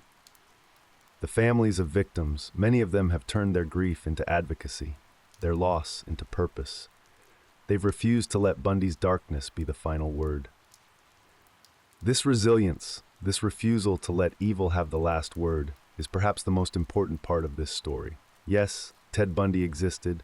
Yes, he did terrible things. Yes, he fooled many people and destroyed many lives. But he didn't destroy our capacity for good. If anything, he reminded us how precious trust is, how valuable kindness is, how important it is to protect the vulnerable and seek justice for the wronged. Think about the investigators who never gave up, the prosecutors who built their cases piece by piece, the witnesses who testified despite their fear, the survivors who found the strength to identify him, the journalists who kept the story alive when leads went cold. All of these people chose to fight against the darkness Bundy represented. They chose to say that evil might exist, but it would not go unchallenged. And think about the people who loved his victims, who keep their memories alive, who speak their names and tell their stories, who refuse to let them be reduced to statistics or footnotes in Ted Bundy's biography. Every time someone remembers Linda Ann Healy's laugh or Denise Naslin's kindness or Kimberly Leach's potential, they're pushing back against the narrative that makes Bundy the protagonist of this story. They're insisting that the victims were real people who mattered, who were loved, who are missed every single day. There's a tradition now at some of the universities where Bundy hunted. During freshman orientation, they tell the story, not to glorify him, but to educate, to make sure each new generation understands that safety isn't guaranteed, that evil can wear a familiar face, that listening to your instincts could save your life. It's a hard lesson to teach 18-year-olds who feel invincible, but it's necessary. because somewhere out there, there's another Ted Bundy. Maybe not killing, maybe not even aware of what they are yet, but carrying that same emptiness, that same capacity for harm. The question isn't whether another Ted Bundy will emerge. It's whether we'll be ready, whether we'll recognize the signs, whether we'll listen to victims when they report strange encounters, whether we'll take seriously the woman who says her boyfriend scares her, even though he seems so nice, whether we'll understand that charm without empathy is a warning sign, not an attractive quality. We've learned a lot since Ted Bundy's time, about criminal psychology, about investigative techniques, about the patterns serial killers follow. But the most important thing we've learned is that we can't rely solely on law enforcement to keep us safe. We have to look out for each other. We have to trust our instincts. We have to be willing to seem rude if it means staying safe. We have to understand that predators rely on our politeness, our reluctance to make a scene, our desire to be helpful. This doesn't mean living in fear. It doesn't mean suspecting everyone. It means being aware. It means teaching children that adults shouldn't ask them for help, that it's okay to say no, that their safety is more important than being polite. It means checking in on friends who seem to be in troubling relationships. It means believing, continue. 1842. Women when they say someone makes them uncomfortable, even if that someone seems perfectly nice. It means understanding that our intuition evolved for a reason, that the feeling that something is wrong is worth listening to, even if we can't explain it. Ted Bundy once told an investigator that he could tell which women would be easy victims, the ones who were distracted, the ones who were too polite to refuse help, the ones who wouldn't make a scene. He was a predator who had learned to identify the vulnerable the way a wolf identifies the weakest member of a herd. But here's what he didn't say. He also avoided women who seemed aware, confident, willing to fight back. Evil might be patient, but it's also opportunistic. It looks for easy targets, not challenges. This is why self-defense classes teach attitude as much as technique, why they emphasize awareness over strength, why they tell women to make eye contact, to walk with purpose, to trust their instincts. Not because these things guarantee safety, nothing can do that, but because predators like Ted Bundy are looking for victims, not fights. They want control, not confrontation. They rely on surprise and compliance, not strength. There's a woman who teaches self-defense now who had a near encounter with Bundy in Utah. He approached her in a mall, tried his police officer routine, but she had been trained by a paranoid father who told her to never go anywhere with someone just because they claimed to be authority. She asked to see his badge more closely, asked for his badge number, asked to call dispatch to verify his identity. He made excuses and disappeared. She reported it to mall security, but they didn't take it seriously. Just another woman being paranoid. It wasn't until years later, seeing his face on TV, that she realized how close she had come. She teaches her students about that day now. Not to make them afraid, but to make them understand that their safety is their responsibility. That it's better to offend someone than to be hurt. That genuine authority figures won't be offended by requests for verification. That anyone who tries to rush you, to make you feel guilty for being cautious, is someone to avoid. These are lessons written in blood, paid for by the women who didn't know to be suspicious. The thing about Ted Bundy is that he understood social dynamics better than most people. He knew that young women were taught to be helpful, to be nice, to avoid making scenes. He knew that a man on crutches or with his arm in a sling would trigger sympathy rather than suspicion. He knew that clean-cut, articulate men who looked like law students weren't seen as threats. He used our social conditioning against us, turned our virtues into vulnerabilities. But social conditioning can change, has changed. The women of today are different from the women of 1974. More aware, more empowered, more willing to prioritize their safety over politeness. This isn't paranoia, it's evolution. We've adapted to the reality that Ted Bundy forced us to confront. We've learned that the social contract only works when everyone honors it, and that some people don't. There's a darkness to this knowledge, a loss of innocence. The women who came of age in the shadow of Ted Bundy learned to see the world differently than their mothers did. to always be aware of exits, to never let strangers know where they lived, to carry their keys as weapons, to understand that every interaction with an unknown man carried potential danger. This hypervigilance is exhausting. It's also necessary. But it's not just women who've been affected. Men too have had to reckon with what Ted Bundy represents.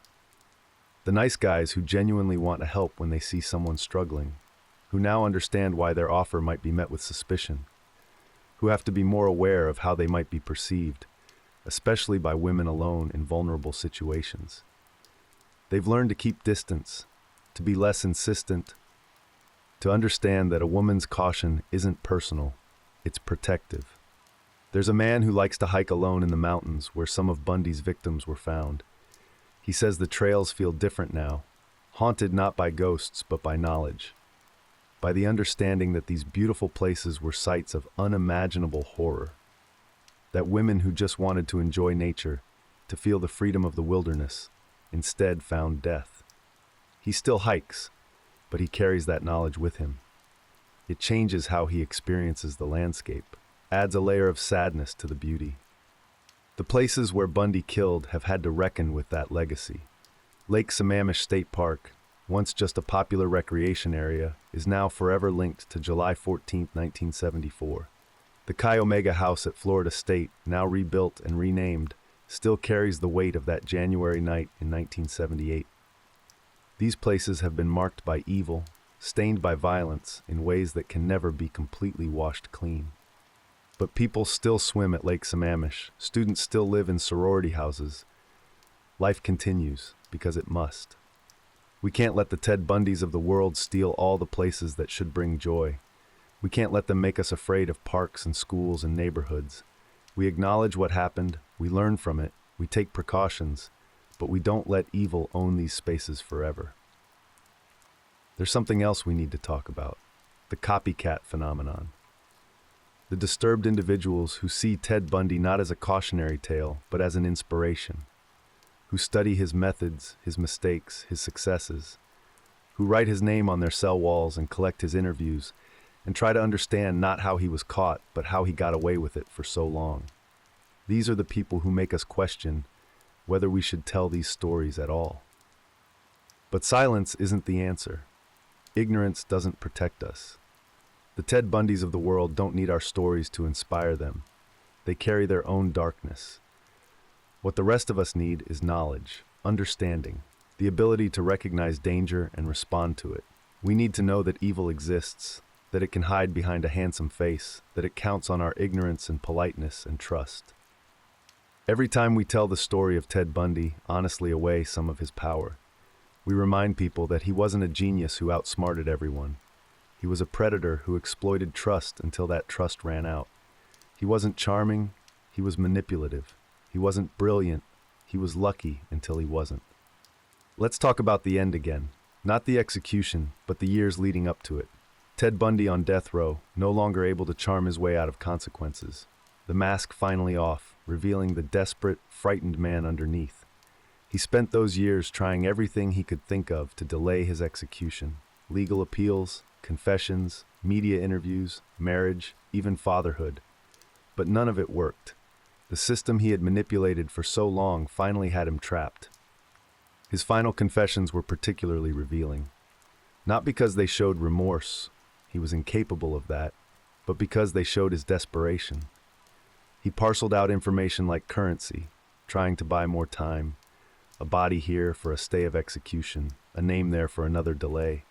He thought he could control the system one more time, use his victims one last time to save his own life. But the families of his victims had waited long enough. The state of Florida had heard enough. The game was over. Dr. Diana Weiner, a psychiatrist who interviewed him near the end, said he seemed to shrink as the execution date approached. The charming, confident Ted Bundy was replaced by someone small and frightened. He had spent so many years as the protagonist of his own story, the clever killer who outwitted everyone. But in the end, he was just another condemned man in a cell, waiting for the state to kill him. His mother Louise visited him regularly until the end. She never stopped insisting he was innocent, even after he confessed. She blamed the media, the justice system, pornography, anything but her son. It's hard to imagine that level of denial, but perhaps it was the only way she could survive. To accept that the child she raised, the boy she protected, the son she loved, was capable of such evil might have destroyed her. So she chose the lie, chose to believe in the Ted she needed him to be rather than the Ted he was. His wife, Carol Ann Boone, eventually faced reality. She divorced him before his execution and disappeared with their daughter. Somewhere out there is a woman who had to explain to a child that her father was Ted Bundy. Had to figure out how to give that child a normal life despite carrying the DNA of one of America's most notorious killers. Had to decide how much truth to tell and when. That child would be an adult now, living with a legacy she didn't choose, a heritage she can't escape.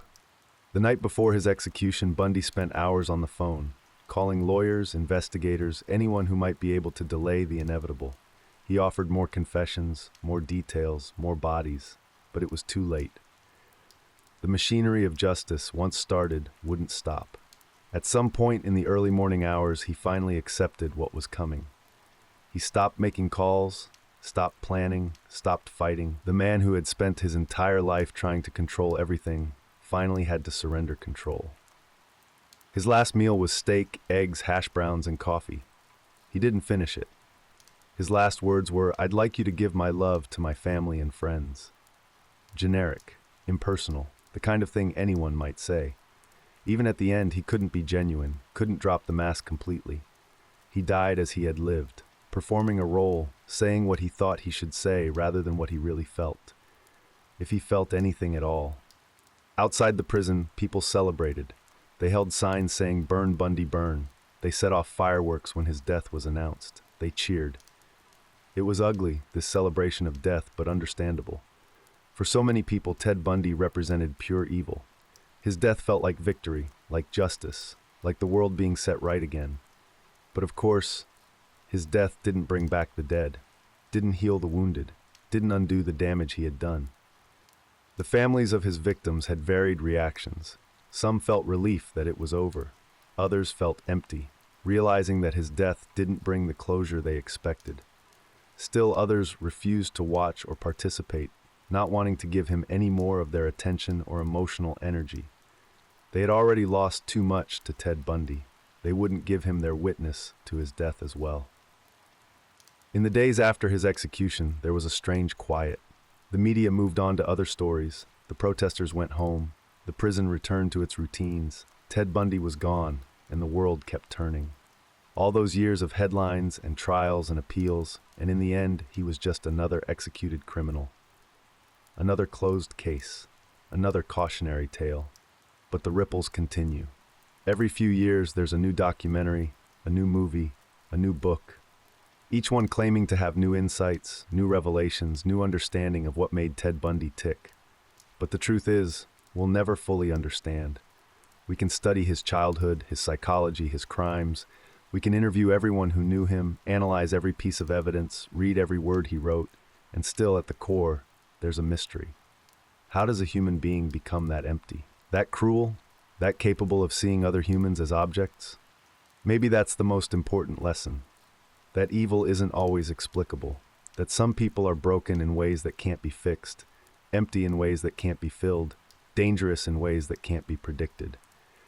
We want to believe that with enough knowledge, enough understanding, we can prevent the next Ted Bundy. But the truth is, as long as humans exist, so will the capacity for evil. All we can do is be vigilant, be careful, be willing to act when we see danger.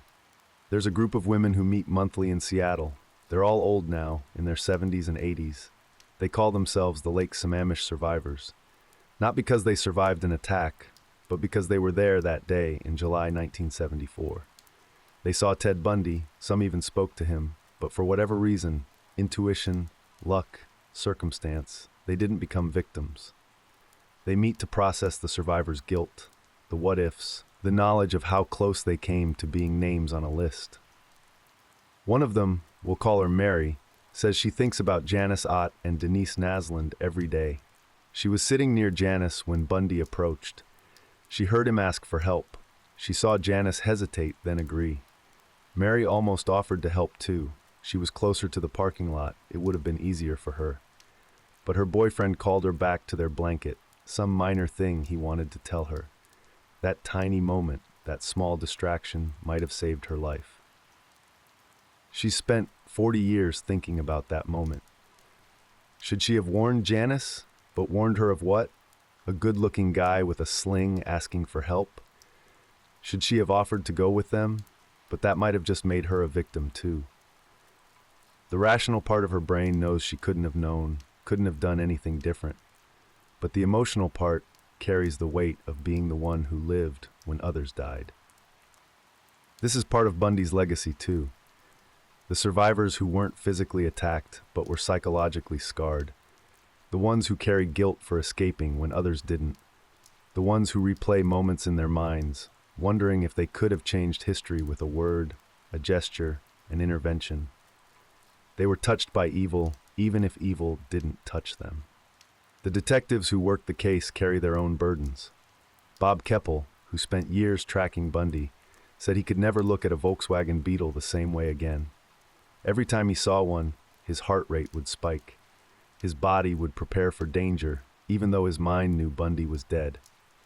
That's how deep trauma burrows into us, into our bodies, our instincts, our involuntary responses. Keppel dedicated his career to catching serial killers, using what he learned from the Bundy case to develop new investigative techniques. He became one of the foremost experts on serial murder, consulted on cases around the world. In a way, he turned his trauma into purpose, his failure to catch Bundy earlier into determination to catch others faster. But the cost was high. The things he saw, the knowledge he carried, the understanding of just how evil humans could be, it changed him fundamentally. There's an FBI agent who worked on creating the profile of serial killers, using Bundy as one of the templates. He says the hardest part wasn't understanding how Bundy thought. It was understanding how easily Bundy moved through the world. How many people helped him, trusted him, enabled him without knowing it. The agent had to accept that evil doesn't exist in isolation. It exists in community, hidden, supported by the very social structures it exploits. This is perhaps the hardest truth about Ted Bundy. He didn't succeed despite society. He succeeded because of it. Because we value politeness over safety. Because we give attractive, articulate people the benefit of the doubt. Because we can't imagine that someone who looks like us, talks like us, moves through our spaces with such confidence could be a monster. Bundy understood these social blind spots and exploited them ruthlessly. But society can learn, has learned. The true crime genre that has exploded since Bundy's time isn't just entertainment, it's education. Every podcast, every documentary, every book that honestly examines these cases teaches us to be more aware, to question our assumptions, to understand that danger doesn't always announce itself, to know that trusting our instincts isn't paranoia, it's wisdom. There's a college professor who teaches a course on criminal psychology. She starts every semester with a thought experiment. She asks her students to imagine they're walking to their car at night, and a well-dressed man with his arm in a sling asks for help loading something into his trunk. What do? 20 years ago, most students said they'd help. Now, almost none do. They all know about Ted Bundy. They all understand the danger of the helpful stranger. That knowledge, that caution, is part of his legacy too. But the professor pushes them further. What if it's broad daylight? What if there are other people around? What if the man is elderly, or very young, or accompanied by a woman? How do we calibrate our caution? How do we balance kindness with safety? These are the questions Ted Bundy forces us to ask. Not just should we trust, but how do we decide who to trust? The answer isn't simple. It requires us to pay attention to context, to our instincts, to subtle cues that something might be wrong. It requires us to be willing to seem rude if necessary, to ask questions, to verify, to refuse to be rushed or pressured. It requires us to understand that predators rely on our unwillingness to make a scene, our desire to be helpful, our assumption that evil looks evil. Every woman who texts a friend when she gets home safe is responding to Ted Bundy. Every parent who teaches their child about body autonomy and the right to say no. every person who intervenes when they see someone looking uncomfortable with an insistent stranger. We've internalized the lessons of his crimes even if we don't consciously think about them.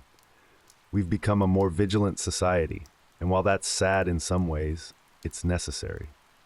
The University of Washington, where so many of Bundy's victims were students, now has one of the most comprehensive campus safety programs in the country. Night walks, safety apps, self-defense classes, awareness campaigns. They don't mention Bundy specifically. They don't need to. Everyone knows why these programs exist. Everyone understands that the idyllic college experience of the past came with dangers that were ignored until it was too late. There's a woman who works as a victim advocate now who says Bundy actually did one good thing. He made it impossible to ignore violence against women. Before him, missing college students were often assumed to be runaways. Women's reports of strange encounters were dismissed. The idea that a serial killer could be operating in nice neighborhoods, on college campuses, in broad daylight, was unthinkable. Bundy forced law enforcement, media, and society to take these threats seriously. It's a bitter irony. The man who had such contempt for women, who saw them as objects to be used and discarded, ended up catalyzing a movement to protect women. His crimes led to better investigative techniques, more resources for missing persons cases, greater awareness of the tactics predators use. He wanted to be remembered, to be famous, to matter. And he is, he was, he does, just not in the way he intended. The truth is, we'll never be done with Ted Bundy. Each new generation will have to learn about him. We'll have to grapple with what he represents. Each new generation of investigators will study his case, looking for patterns, techniques, insights that might help catch the next predator. Each new generation of potential victims will have to learn to balance trust with caution, kindness with safety. But maybe that's okay. Maybe remembering Ted Bundy, honestly and without glorification, serves a purpose. Maybe it keeps us vigilant. Maybe it honors his victims by ensuring their deaths weren't meaningless. Maybe it reminds us that evil exists but doesn't win, that justice might be slow but it comes, that society is stronger than any individual predator. There's a memorial now, not to Bundy, but to his victims. It doesn't get much attention. Most people don't even know it exists. It's a simple plaque in a quiet garden, listing names and dates. No mention of how they died or who killed them. Just an acknowledgement that they lived, they mattered, they're remembered. It's visited mostly by families, by survivors, by people who understand that remembering victims is more important than remembering killers. Those names deserve to be spoken. Linda Ann Healy, Donna Gail Manson, Susan Rancourt, Roberta Kathleen Parks, Brenda Ball, George Ann Hawkins, Janice Ott, Denise Nasland, Nancy Wilcox, Melissa Smith, Laura Aim, Deborah Kent, Karen Campbell, Julie Cunningham, Denise Oliverson, Melanie Cooley, Margaret Bowman, Lisa Levy, Kimberly Leach, and all the others, known and unknown, acknowledged and unacknowledged, whose lives were cut short by one man's evil. They were daughters, sisters, friends. They had dreams and plans and futures. They were studying, working, building lives. They trusted the wrong person at the wrong moment, and that shouldn't have cost them everything. But it did, and all we can do now is remember them, honor them, and try to prevent others from joining their number. As we come to the end of this story, it's important to remember that it's not really about Ted Bundy. It's about us, about how we respond to evil, about how we protect each other, about how we maintain our humanity in the face of inhumanity. Bundy wanted to be the protagonist of this story, but he's not. The protagonists are the investigators who never gave up, the survivors who found strength to testify, the families who turned grief into advocacy, the society that learned and adapted and refused to be broken. Ted Bundy was a void, an absence, a broken human who tried to fill his emptiness with violence. He failed. All he did was create more emptiness, in the lives of families missing daughters, in communities missing members, in the world missing all the contributions his victims never got to make. He subtracted from the world and called it power. But real power, lasting power, comes from adding, from building, from creating, from connecting, things Bundy never understood and never could do. So when we think about Ted Bundy, let's think about him accurately. Not as a criminal mastermind, but as a failure. Not as a charming genius, but as a hollow manipulator. Not as someone who beat the system, but as someone the system eventually crushed. Let's remember that for all his efforts to control the narrative, he died in a small room, terrified and alone, while outside people celebrated. That's not a powerful ending. That's pathetic. And let's remember the resilience of everyone he tried to break. Carol Durant, who fought back and escaped and testified despite her trauma. The Chi Omega survivors, who rebuilt their lives despite their injuries. The families who found ways to continue despite their grief. The investigators who kept working despite the horror. The communities that refused to live in fear despite the danger. They're the real story here. They're the ones who showed what humans are capable of. Not just evil, but the determination to fight it. The world is different because Ted Bundy existed. More cautious, yes. More aware of danger, certainly. But also more determined to protect the vulnerable, to seek justice, to refuse to let evil win.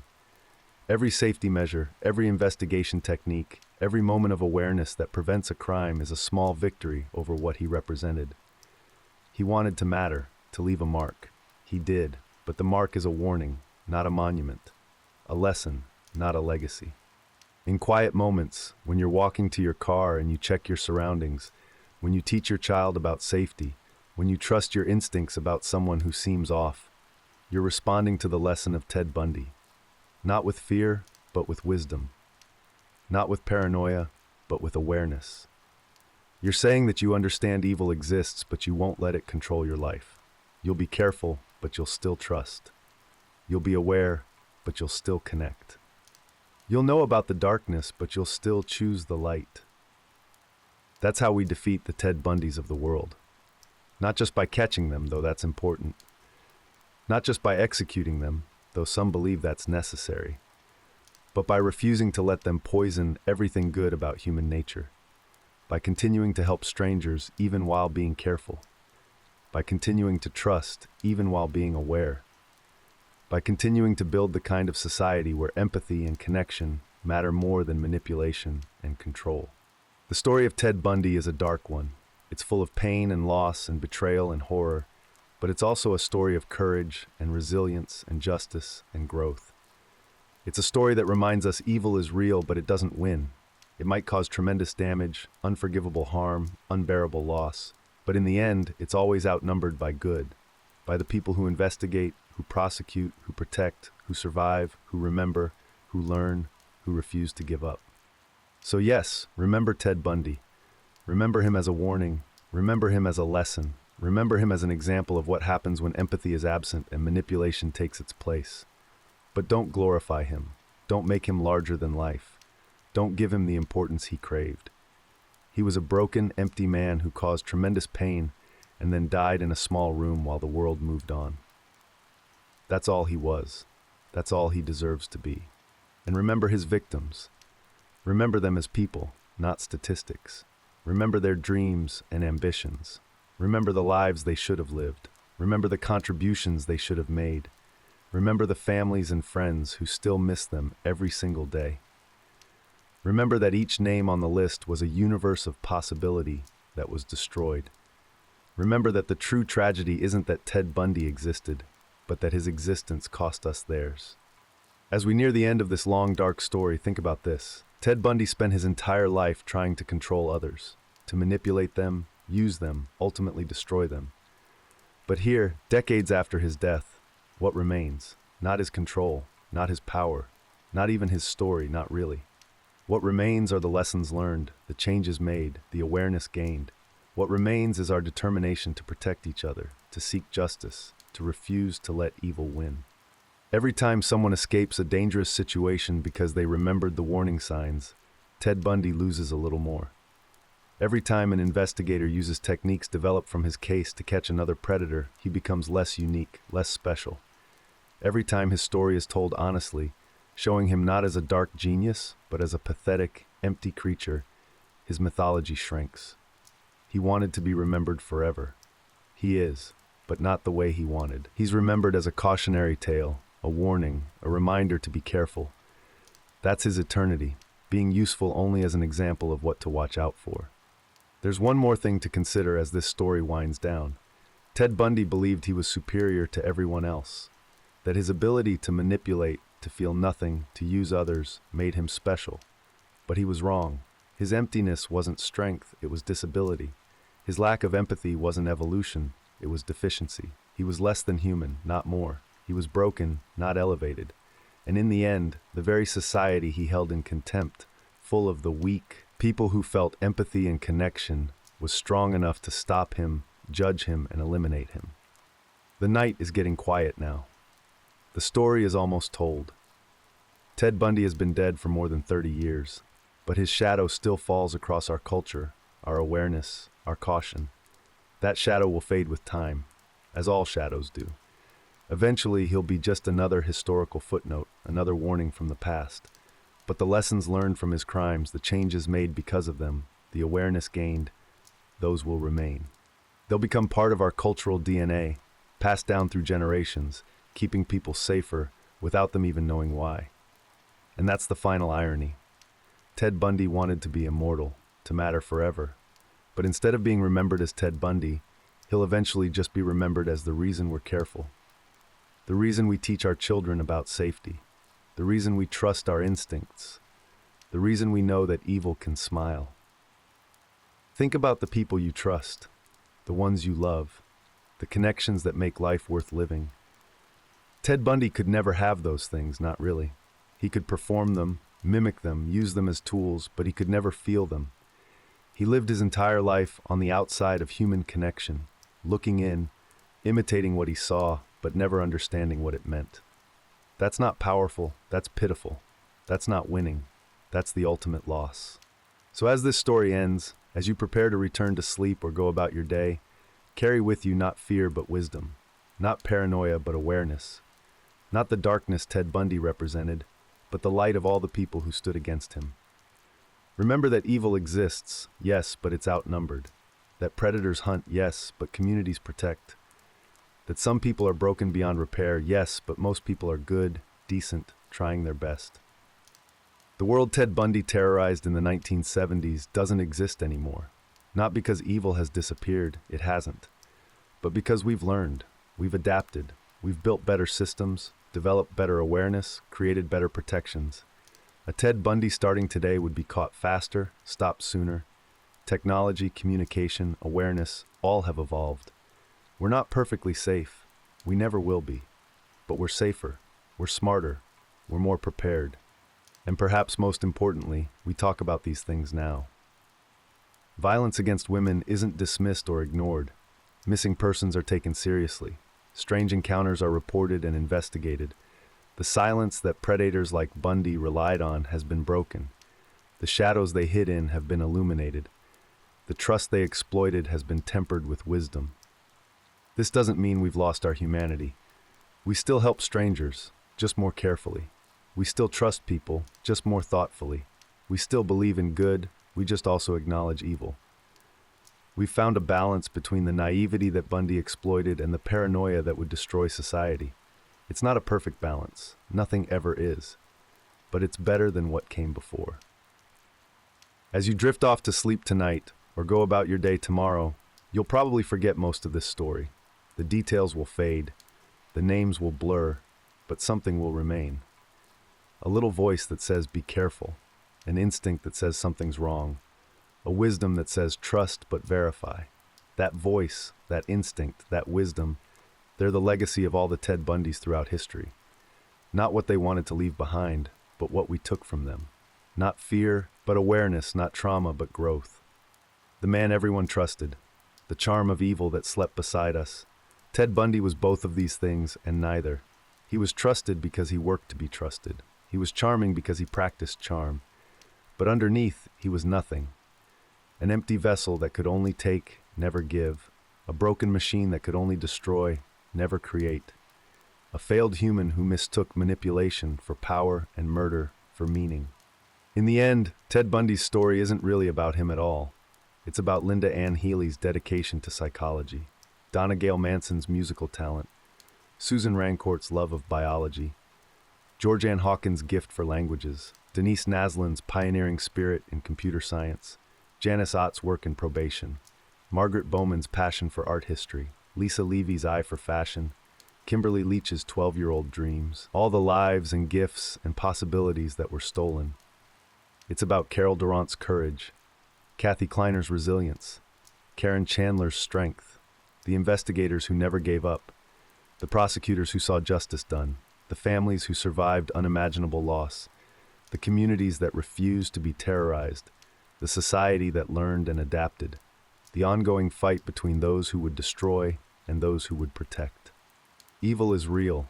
It walks among us, it smiles at us, it asks for our help, but good is real too, and there's more of it. There always has been, there always will be. Ted Bundy killed dozens, but millions of people didn't kill anyone. He destroyed families, but countless people built and supported families. He spread fear, but more people spread love, hope, connection. He was one broken individual against an entire civilization. He never stood a chance. So sleep peacefully if you can, or go about your day with confidence. Be aware, be careful, but don't be afraid. The Ted Bundys of the world want you to be afraid. They feed on fear, use it, weaponize it. Don't give them that power. Live your life, trust wisely, love deeply, connect genuinely. These are things they can never do, never understand, never take from you. These are what make us human, what make life worth living, what evil can never truly defeat. The story is ending now. Ted Bundy is long dead. His victims are at peace. The survivors have rebuilt their lives. The world has moved on. New evils have emerged. New heroes have risen to fight them. The cycle continues, as it always has, as it always will. But each cycle we get a little better, a little smarter, a little more prepared. Not perfect, never perfect, but better. Thank you for listening to Murder Lullaby. If this story kept you company tonight, don't forget to subscribe, leave a like, and come back for another tale when sleep won't come. These are difficult stories, dark stories, but they're important ones. They remind us to be vigilant. They honor the memory of victims. They teach us to protect ourselves and each other. They shine light into darkness. Until then, rest easy and let the night take care of you. Remember that you're safe, that evil is rare, that good surrounds you even when you can't see it, that the monsters in these stories are outnumbered by the heroes, that for every Ted Bundy, there are millions of good, decent people just trying to live their lives and take care of each other. Sleep well, knowing that the world is safer than it was, that lessons have been learned, that justice, while imperfect, continues to evolve and improve, that the vast majority of people you'll meet in your life mean you no harm, that trust, while it must be earned and verified, is still the foundation of human society, that love is stronger than hate, creation stronger than destruction, good stronger than evil. The night is deep now, the story is told. Ted Bundy is gone, reduced to a cautionary tale, a warning whispered in the dark. But you remain. The world remains. Life continues, beautiful and dangerous and worth living carefully but fully. Tomorrow will come, bringing its own challenges and joys. But tonight, rest. You've heard a dark story and survived it. You've looked into the abyss and seen that while it's real, it's not all powerful. You've learned what you needed to learn. Now let it go. Let the night embrace you. Let sleep find you. Let peace settle over you like a blanket. You are safe. You are valued. You are part of the great human community that stands against the darkness, that protects the vulnerable, that seeks justice, that refuses to let evil win. Rest now. Rest easy. Rest in the knowledge that while darkness exists, light is stronger. It always has been. It always will be. Thank you for spending the night with Murder Lullaby. If this story kept you company, please subscribe, leave a like, and come back next time for another quiet journey through the darker corners of human nature. Good night.